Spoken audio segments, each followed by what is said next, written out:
question, where have all the flu cases gone? Now, according to the latest CDC report, only 61 flu cases have been reported by labs over the last 2 weeks. What? This time last year, there were 1,251 confirmed cases. So gosh, that's a 95% decrease.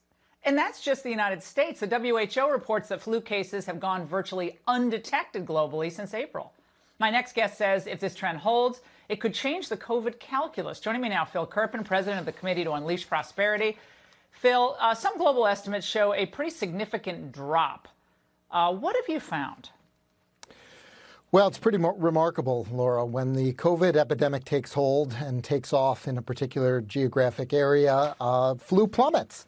And I don't know if that's because the non-pharmaceutical interventions, the school closures and the shutdowns and the other things are more effective for flu than they are for COVID. I don't know if it's because the virus itself has viral interference and maybe a mucosal response that blocks flu. I think there are a lot of unanswered questions about how or why this happens, but we're now seeing it in country after country after country, including right here in the United States, where we're a couple weeks into the flu season and it just hasn't shown up yet. And Biden, Phil, is claiming that COVID will end up being deadlier than any U.S. war. In the next several months, there'll be over 200,000 additional deaths. That'll be in 1 year, 400,000 Americans will have died.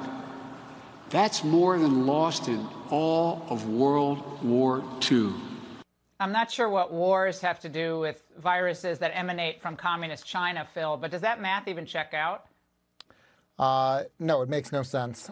Frankly, what it indicates to me is the Democrats and probably the media are going to attempt to launder the normal increase in winter deaths that we have every year into COVID deaths and to pin them on the pandemic and to politicize them and use them as a pretext for shutdowns and more population control measures. Yeah, and I want